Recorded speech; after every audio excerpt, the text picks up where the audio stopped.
go. Hold on. I gotta think through. I don't want to stumble right over your name. Bethany Aquilina. Aquilina So Brez. think Aquilina Brez. Mm-hmm. All right. I just want to make sure I don't stumble over in front of you. Not that I can't edit it out. It's just embarrassing. It's okay. I want to introduce Bethany Aquilina Brez. She's the Managing Director for Strategy Execution at the U.S. International Development Finance Corporation. Bethany was also recently accepted as a member of Chief, an organization designed for senior women leaders, which is amazing and awesome. And then she was previously the Acting Deputy Chief of Staff at the Millennium Challenge Corporation, was there actually for 9 years in a bunch of different roles, which is how Bethany and I interacted and met each other. So Bethany, thank you for joining me today. Thank you so much for having me, Jeremy. I'm excited to talk with you today. So for those who haven't met you or worked with you, talk a bit about your background, who you are, where you're from, and what you do. Sure. So I am originally from Buffalo, New York, so from upstate New York. And as a kid, I didn't travel a lot growing up, but I had the opportunity when I was going into my freshman year of high school to go to Russia. And this was a couple of years after they had big changes from the Soviet Union. And I went and had an experience that put me on the trajectory I am on now, basically. It sort of gave me the bug to learn about different people, different cultures, different places, different countries, to see how people were living, what their challenges were, what their opportunities were. And I came back, it probably sounds cliche, but I did come back like, a different person. And I wanted to be able to work with people from all over the world. And that's what I knew at a young age. I didn't know what I would do for my career or life. So as I mentioned, I grew up in Buffalo, and so spent, the first part of my life there, and then off to college. And after college, I decided to move to Asia and lived in Hong Kong and taught English for a year. And again, still along the lines of wanting to live and work in a different country and work with different people in different cultures.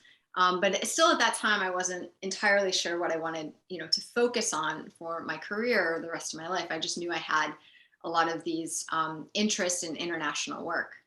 But I came back to the US after that and worked with a public-private partnership, working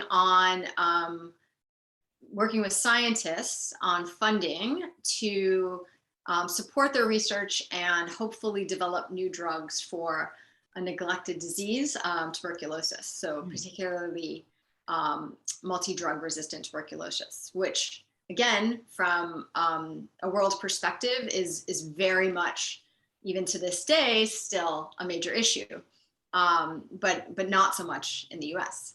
So from there, in that role, I really understood that, no, I wanted to work on international programs. I wanted to work on making a difference in people's lives and better opportunities for them and better opportunities for different countries. So that led me to get a degree in international affairs and also a degree in public health for my master's program.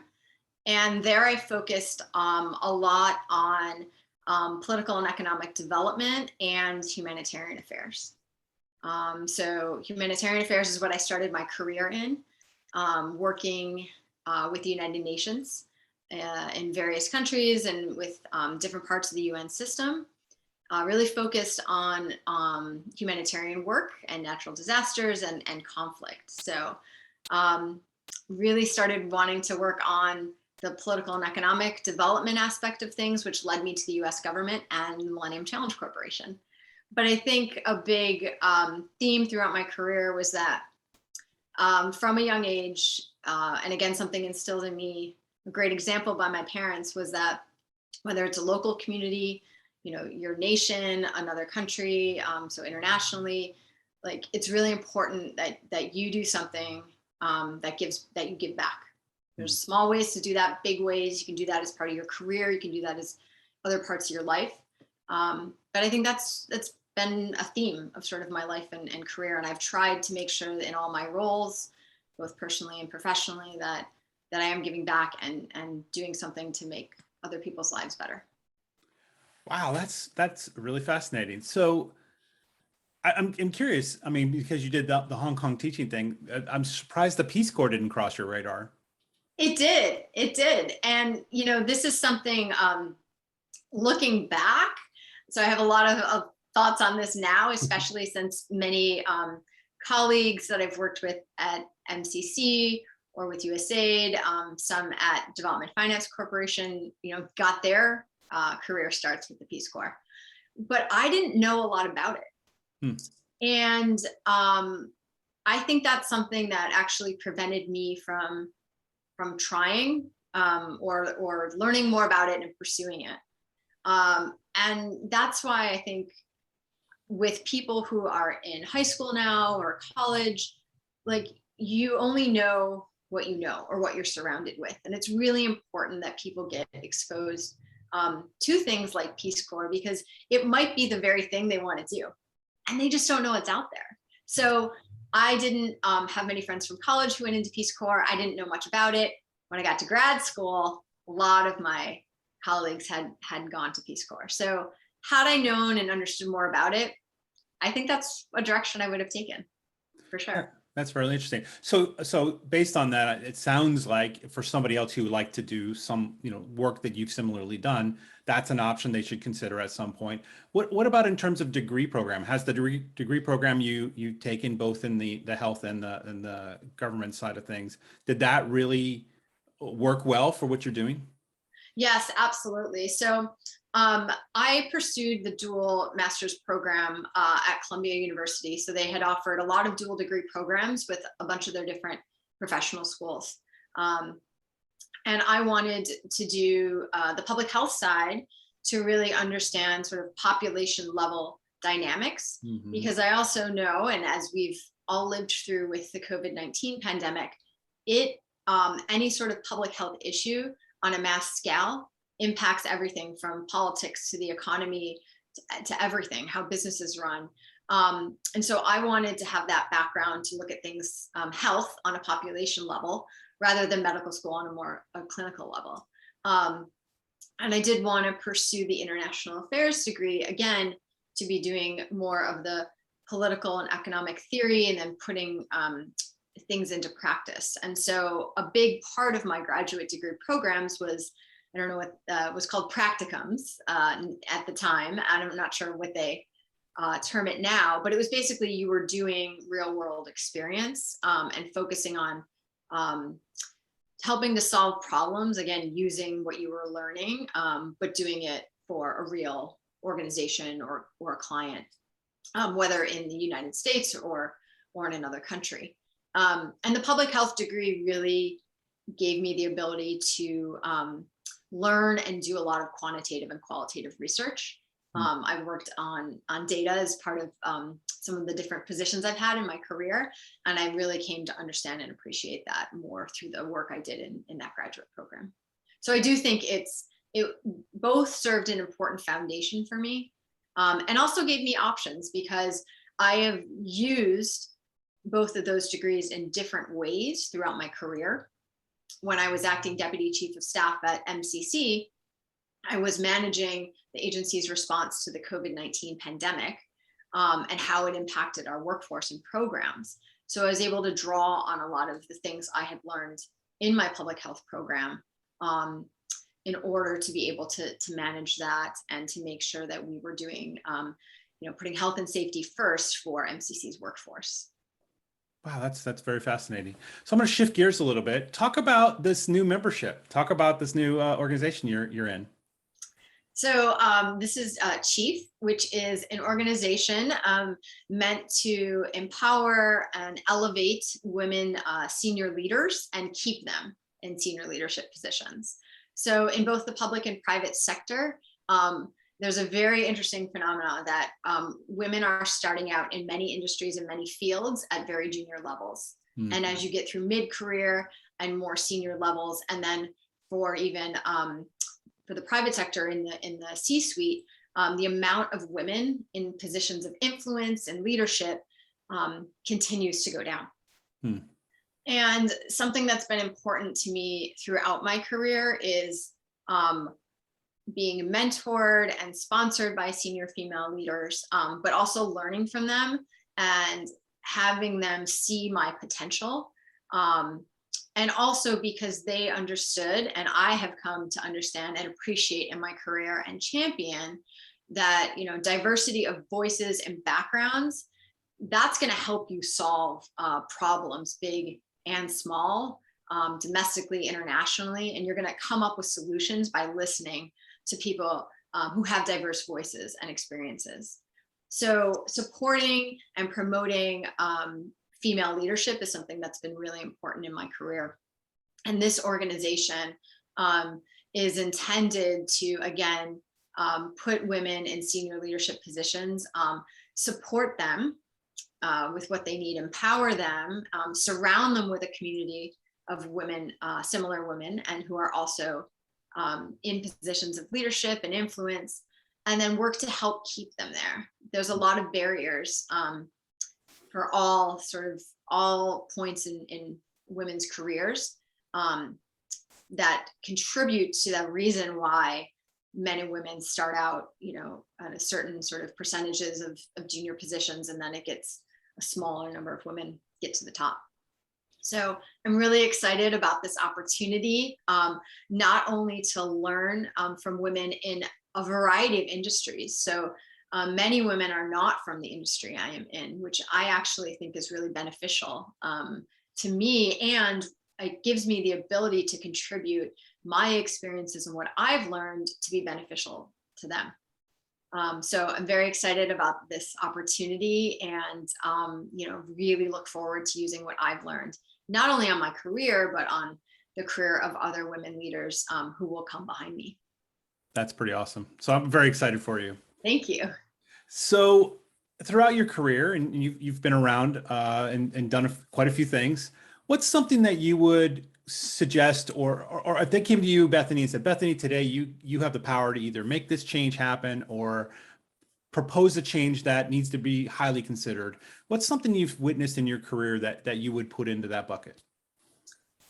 So I mentioned that I think sort of people with diverse experiences and backgrounds really are beneficial to solving problems and really coming up with solutions that are not, you know, maybe the standard or typical, but that will actually work to solve some problems that may have been intractable or big challenges. But what I think I've seen too much is that people are really, senior leaders or managers, I should say, might look at someone and develop them professionally based on the position they're in. But a big change for me that I've tried to focus on, and I want to continue to work on, is really focusing on someone as an individual and really trying to help with their professional development as a person. So not only for the role they're currently in, but the roles they may do in the future, whether it's in your industry or they go off to do other things. I look at that as we all need to be investing in each other. And that's a really good investment into more junior staff or people who are really coming up. And people who may not have experienced someone actually taking the time to invest in their professional development. I've been very fortunate that several people at different points in my career invested in my professional development.